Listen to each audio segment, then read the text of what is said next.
Obrigado, Natália. Vamos lá. Claudinei Silva Matos. Obrigado, Claudinei, por ter doado aqui. Paula, ganhou um seguidor.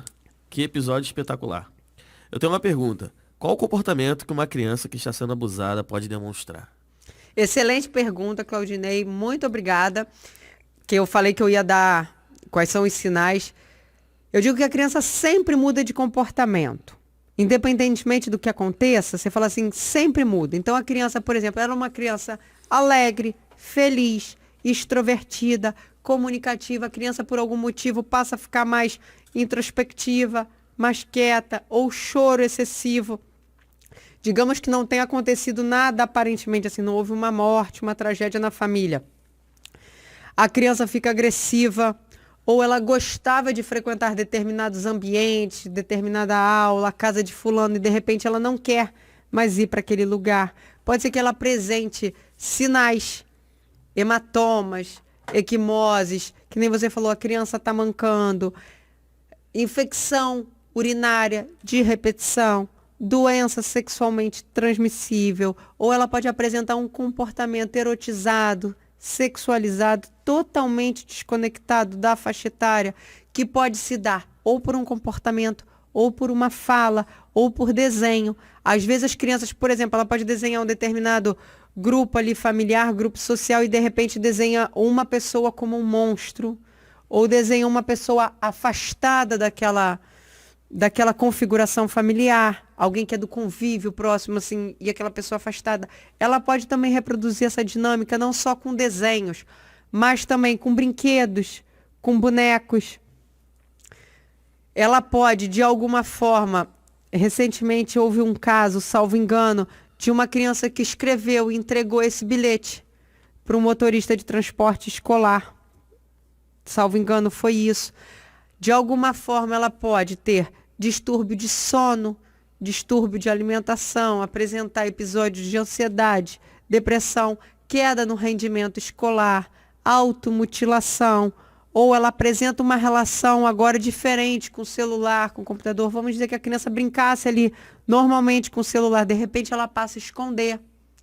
Ou ela passa, você vê que, tipo, em determinados horários que a criança costumava dormir, ela está com a luz acesa, ou chega com presentes em casa, ou com objetos que já aconteceu da criança chegar com presentes em casa e no primeiro momento, porque eu acredito que a violência sexual sempre é a última coisa que as pessoas imaginam. E os pais imaginarem que o adolescente estava envolvido com droga.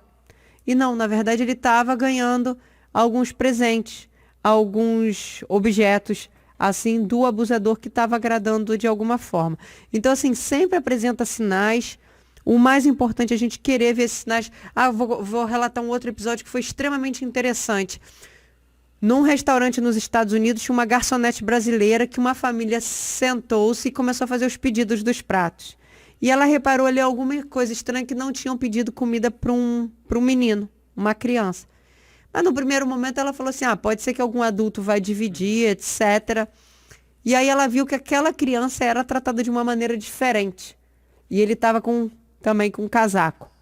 Agora, depois desse episódio, todo mundo vai começar a levantar os casacos das crianças e adolescentes. E é bom que faça isso mesmo. O que aconteceu? Ela conseguiu, porque na verdade o pai estava sentado à frente da criança, ele conseguiu se posicionar atrás desse pai, virou para a criança e perguntou se ele estava precisando de ajuda. O menino acenou que sim com a cabeça, ela ligou para a polícia chegou lá e realmente identificaram que a criança era vítima de violência. Então você vê, ela tinha algum curso de alguma coisa? Não. O que ela tinha? Vontade de fazer a diferença, vontade de ver. Né? Porque assim, se as crianças passam uma situação dessa em casa, ela vai pedir socorro para quem? E por isso que às vezes a gente vê, eu assisto muito esses filmes e documentários, às vezes crianças e adolescentes que foram feitos vítimas por 5 anos, 10 anos. O último que eu vi, ela foi mantida em cárcere privado por 11 anos. Então você vê assim, às vezes mesmo nos lapsos ali que ele abria a janela, que ele abria o quintal, você fala, por que a pessoa não fugiu? Por que não gritou?